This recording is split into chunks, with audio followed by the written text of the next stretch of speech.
Philippine news today. I got information on a new visa that is being approved. Some of you might be interested in. Bulisan Volcano has gone off. Taal has had volcano has had some earthquakes in the area. You've got the car crash into Filipino festival up in Vancouver, Washington, and many other news items. So anyway, let's get into it. Rizal Church shut down for illegal recruitment.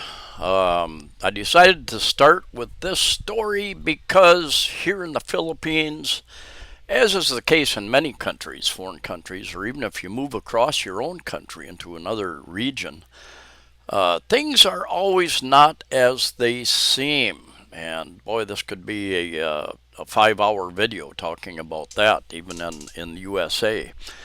I thought about this because after I'd been in the Philippines 9 years ago, and I went to immigration to pick up my ACR card, and I was in line.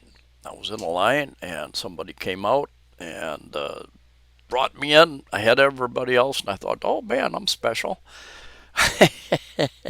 Yes, I was special. I think I was, for whatever reason, I was brought in, and they had my ACR card, alien certificate of registration, but he said we're going to allow you to extend your visa for 2 more months. Great. How much would you like to pay? And I said, well, it's usually, and I forget, 2,000 something, no, 3,090 or something like that back in those old days, 9 years ago. And he looked at me quite unhappily, and I said, all I have is I understood what was going on then, and I didn't need that extension at that point in time, but he was trying to make some extra money. So things are not always what they seem. And I said, well, I only have 4,000 pesos. And that's all I did have. And he said, go to the ATM and get some more money. And I told him, quick thinking that I did. I said, I don't carry my credit cards or debit cards because I've been snatched. I've had them snatched before. And he kind of growled at me, and he said, I tried to give him the money, and he said, not here. Took me out into the hallway and said, go sit in that coffee shop. And he came back about an hour later with my 2 month extension and my ACR card. So I thought about complaining, and yet I thought, I don't know. I might be complaining to people who are in on the deal, and they could make things difficult for me. So I put that off, and I observed. And the reason for this story is to, when you come into any other country, foreign country, take your time and observe for a while. I've got a couple friends who are quick to get upset, confront people about certain things. And yeah, you need to sit back and kind of take in and try to understand what's going on. And it cost me probably 800-900 more than I had to spend, but a lot of people are involved in that. And anyway, let me get to this and many other articles I have today. Rizal Church shut down. Illegal recruitment. Well, what is that? Illegal recruitment? A church? That's basically, a church was being used for illegal recruitment, human trafficking. Basically, the member of the church allegedly collected 50,000 each from the victims, to whom the suspect promised jobs in Japan, Papua New Guinea, and South Korea. We received the information that some victims were able to leave the country but did not get the work they were promised. Who could imagine that would happen? The NBI said the victims, who were issued only tourist visas, were instructed to introduce themselves as missionaries at immigration counters. So a lot of that going on here and around the world. Second story, Army troops neutralize 7 remnants of NPA in Negros Occidental. Negros is where you've got popular Dumaguete over there. This area is over on the west side of Negros, and I've read about a number of times over the years. And let's get down here to the 7 remnants of the Communist New People's Army. They are the armed wing of the Communist Party, and there are a lot less of them than there were 8, 9, 10 years ago, but there's still some, and they're usually up in the hinterlands, up where there's little or no internet, and the people go in with their propaganda, tell the people you're not receiving government help and benefits that everybody else is. Join our group and help fight the government. They will demand taxes from people. They will demand food and money, and that's how they survive. Anyway, they were neutralized. They were 3 high-ranking cadres and 4 other members of the NPA were killed in an encounter with the Philippine Army's 302nd Infantry Brigade. Clashes started at 5:30 a.m. That would be a wake-up call if you lived in the area. And other engagements throughout the morning. Acting on reports from concerned citizens, a combat patrol of the 471st made contact with the communist elements identified as remnants of the dismantled Southwest Front and Southeast Front. Well, I had a salesman that worked for me in the scaffold business so many years ago back in Phoenix, Arizona, and he was from Missouri, back in the middle of the USA. And he told me, in Missouri, if you don't know where a skinny little road goes to, country road, you don't want to go down that road, because they are people back in there growing stuff, cooking stuff that is illegal, and they may shoot at you. The first time they'll miss as a warning, but the second time their aim will be much better, and they'll never find you. So most places in the Philippines are safe, but there are areas where the NPA is still active. Over on, I think, northern Samar, there's an area I often read about. Some areas up in the mountains of Luzon. This area over on the west side, up in the mountains on the west side of Negros, you read about it, down different parts of Mindanao. And I'm the type of person who, if I rent a scooter and go around an island or something, I'm gonna say, I wonder where that road goes, and I'm gonna, take off down that road up into the mountains. But you should ask the locals first, is it safe up there? And they may or may not have accurate information. I've talked to many Filipinos over the years, and some of the information I get I don't think is quite accurate, but I would ask a few. Next story, there's a new visa, digital nomad visa to boost spending from the Philippine News Agency, which is a government news publication. And this is not the law that is going through Congress that's going to set up different classifications. This is actually an executive order. The soon-to-be issued digital nomad visas for DMVs for remote workers is expected to drive spending by international visitors who will be allowed to stay longer in the Philippines.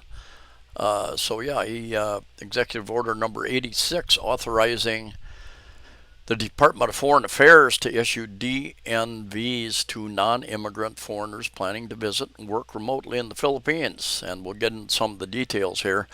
But normally, this type of thing would go through Congress, would have to be passed. There is a law going through Congress, but it probably is not going to get passed and signed before the elections. And then after the election, everything has to start all over again, is my understanding. But anyway, who does it apply to? Who does it apply to? Foreigners, here we go. Foreigners eligible for this type of visa must be at least 18 years old, must show proof of remote work using digital technology, and I don't think that includes YouTubers. Maybe it would. I'm not sure. I'm not sure. Must show proof of sufficient income generated outside the Philippines. Must show proof of no criminal record. Must have health insurance valid for the period of the DNV. Must be a national of a country that offers DNVs to Filipinos and where the Philippines has a foreign service post. Now, I'm not sure what countries that includes. Interesting. Must not pose a threat to the internal or external security of the Philippines and must not be employed in the Philippines. Its pilot implementation will begin within 60 days from the effectivity of the order. Foreigners who qualify for the program may stay in the country for a maximum of 1 year, and then they can renew it after that, it's my understanding. Next story, also from Philippine news agency, Palawan Island, named among world's best islands to visit in 2025.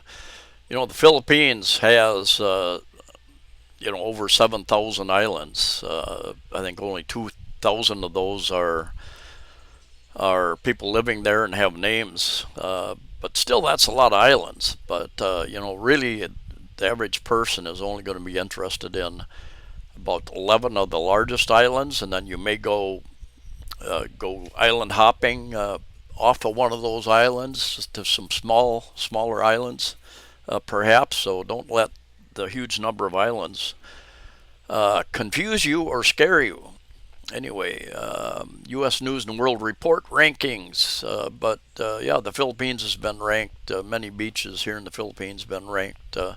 Some of the top places, as well as the top scuba diving, snorkeling areas in the world as well.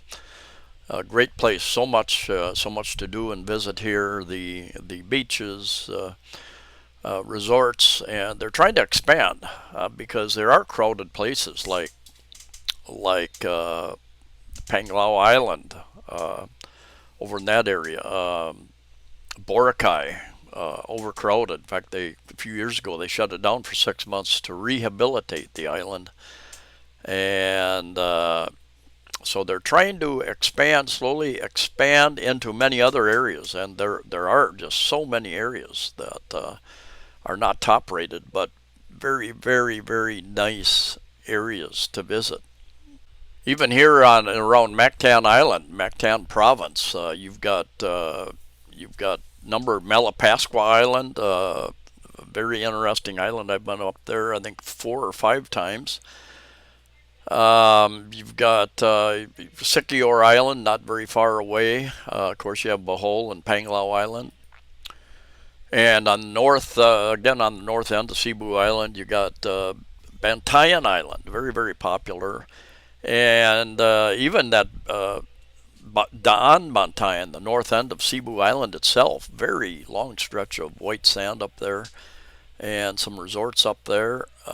So yeah, it's so many opportunities, even just right here in Cebu Province. It's election season. We're a couple of weeks before the elections in May, and another nominee shot dead. It happens here, and it gets real personal here. You know, there are families and clans and tribes that control certain areas, and if a newcomer comes in, that politics. If you have a political position, that is a position to sometimes you can use it to become wealthier, to control an area, and So there's, I think some years ago I read there's only 32 people were killed this election season, so a big improvement. And there have been a number of people running for office who have been shot already in this election season. So I would stay away from elect people who are running for office, maybe. And jumping over to the Daily Tribune, murder raps versus suspect in Canada car attack. If you haven't heard, there was a person in a black SUV who in Vancouver, Canada, which is it's just above Washington State, USA, into Canada, Vancouver, on the west coast of Canada. Pretty large city up there, and they've got a large Filipino population, and they were having a festival. Some guy in a car plowed into it, killed, I think, 11 dead at the present time, I think. Canadian car ramming left 11 dead, and the authorities said they look at the risk of these different festivals in the city, and they didn't think there would be any risk here, but the suspect identified as Kai G. Adam Lowe, 30 of Vancouver, was charged with 8 counts of second-degree murder, and no motive was confirmed. The authorities have been familiar with him. He's had mental health, police and mental health care professionals interaction over the years, and I believe that his family had even called the authorities, police or somebody, a couple hours before this happened and said, "Man, he's getting a little crazy. You might want to check on him." Too bad that happened. It was a Lapu Lapu festival, so I suspect in the coming days we're going to learn that there are relatives here, Lapu Lapu, over on Mactan Island or even Cebu, that are related, some of those involved. Next story from Phil Starr. Taal Volcano logs earthquake spike in April, but Phil Volks says activity not alarming. And I'm going to jump over to some information on active volcanoes in the Philippines here shortly. I had another volcano. We got a couple. You got Kanlaon Volcano active, and you've got Bulusan. Just shot off some stuff here the other day. Anyway, you've got Tal Volcano in the south of Manila. Went off, I think, in 2020, and pretty major eruption. Even, I think, 30 miles away in Manila, they had ash fall, even up there.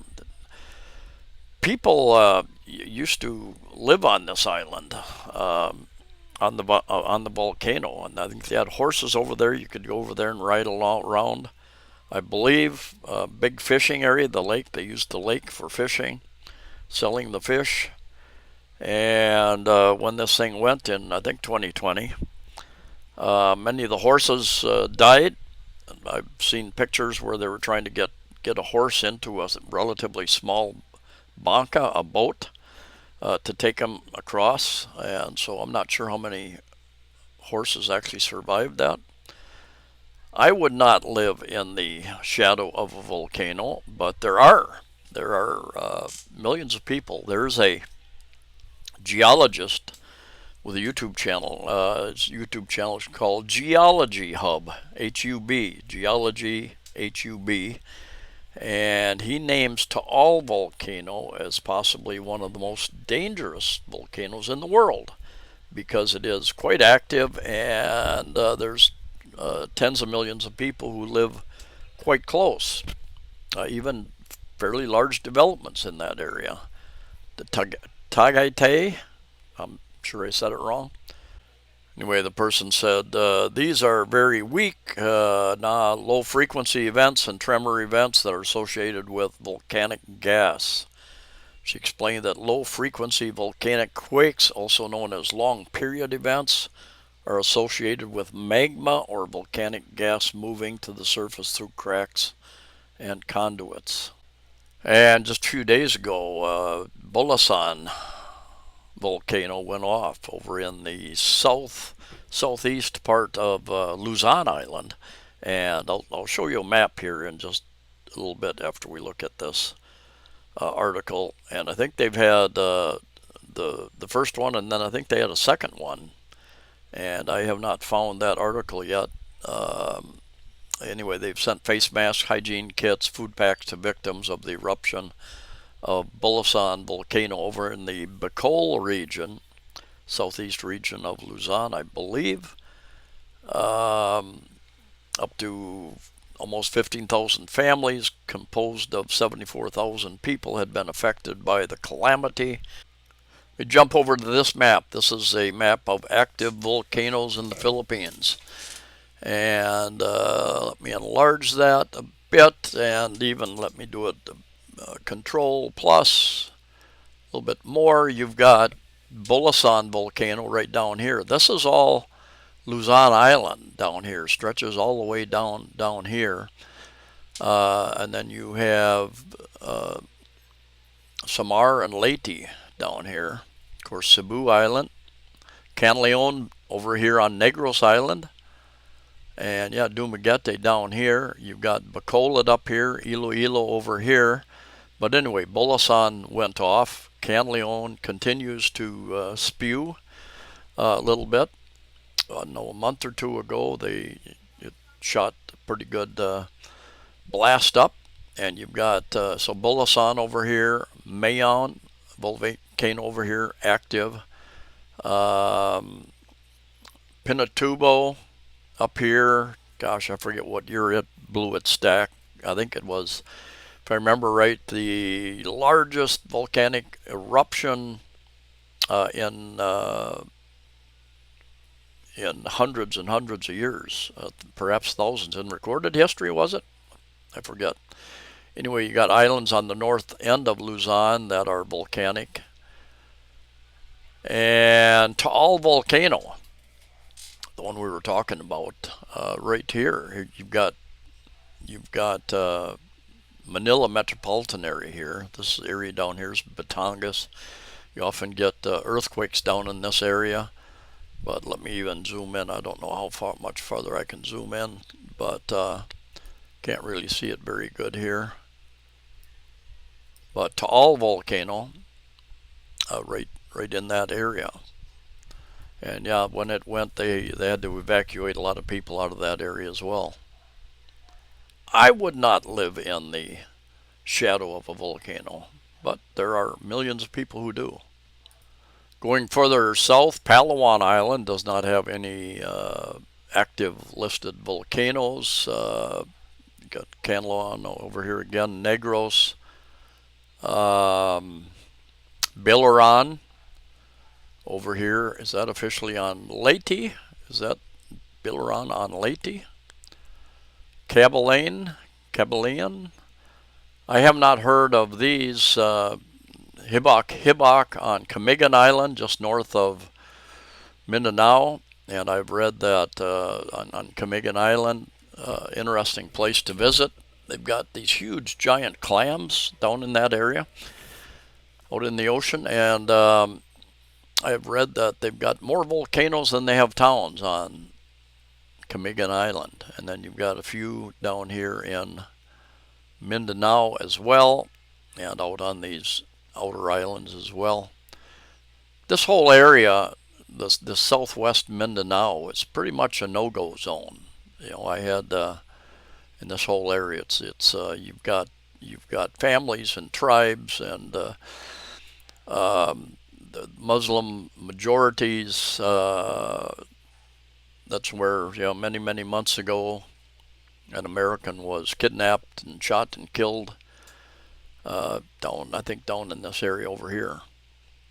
He was married to a Muslim lady, and I think they finally arrested everybody that was involved, I think. You've got Davao City over in this area. And yeah, Leonard, I have not, all of these volcanoes, I have not heard of them going off in the 10 years that I've been here anyway. This is a list on PHILVolcs. a list of the eruptions, the various Kanlaon volcano, Tal Volcano, Mayon Volcano, Bulisan Volcano, Buluson, Taal, Mayon, Kanlaon, Buluson, and yeah, the list goes on and on and on over the years. And this is all the way back to 16, and they have it back to 1709, all the way back. So a lot of history there. Here's a picture of on Wikipedia of it going off there. Another picture of Taal Volcano. You can see these little things. This is all like fish pens inside of. You got the volcano, and I've heard it described as a volcano within a volcano. That's technically not correct. I've been corrected. Somebody sent me a note or a long comment. But it looks like a volcano inside of a volcano, and the large lake with the fish pens. And I think the fish pens, I don't know if there's, after it went off 2020, I don't know if they're still using any of that or not. I would think that the volcanic ash would have killed most of the fish, if not all of them. Another look at Taal Volcano. A couple other ones. There's another one, shows the outer area here, and Taal Volcano and the lake within Taal Volcano. Another picture of the lake within Taal Volcano. Yeah, several different views from different viewpoints there. And this shows an eruption, a smaller eruption, but an eruption. You know, those gases, you don't want to be close to that. They could smother you in a matter of seconds. Extremely hot. And back to the Philippine News Agency. Last but not least, the Department of Tourism to intensify promotions amid slowdown of South Koreans coming to the Philippines. Why is that? Well, if you've been following international news, you understand that I think the South Korean president, many months ago, declared a state of emergency, martial law even, I think, and he eventually stepped down, but they arrested him and they're going to try him. So you have some issues, and you have the Philippine money has gone down in value, partly because of that. Anyway, the Department of Tourism is set to intensify its marketing and promotion in South Korea. It's top source market for visitors. Yeah, they are the greatest group of people that come to the Philippines.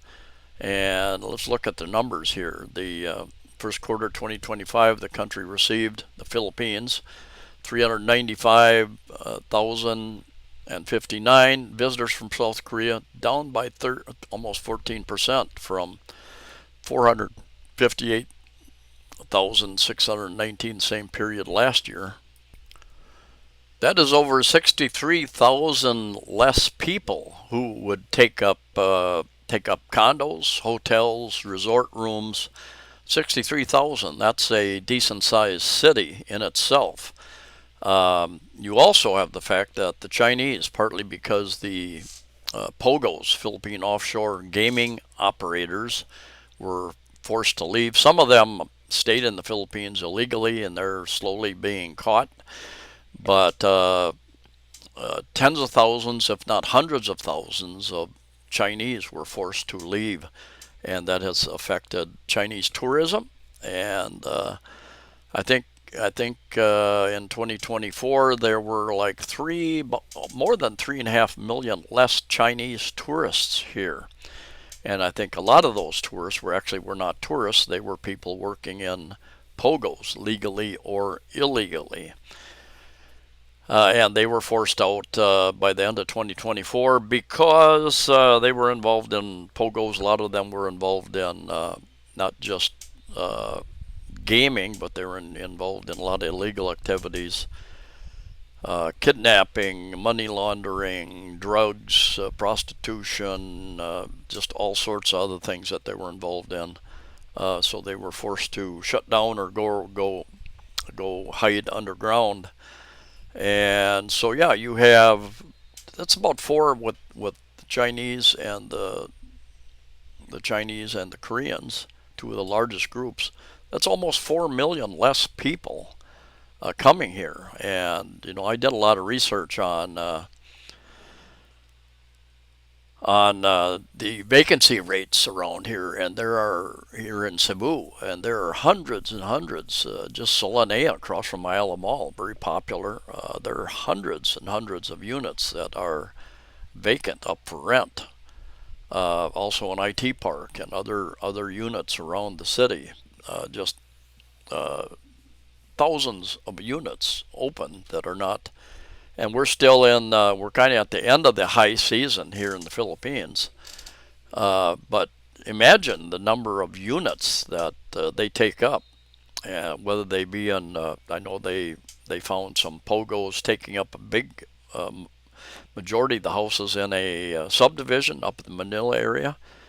I know there was a tower, 4-tower condo complex, high-rise, over on Mactan Newtown. The girl that worked there, she spoke Mandarin Chinese, and they shut down when they closed that. That's 24% of that condo complex. So yeah, it makes a big dent in the vacancy rate here in Cebu City, and especially in certain areas of metropolitan Manila, where now they say there's like an 8+ more than 8 years oversupply of condominiums.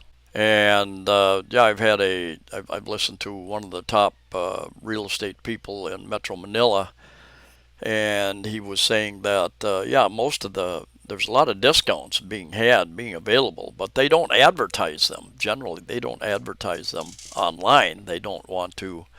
You start advertising much lower prices for rent and or for sale, affects the whole real estate market.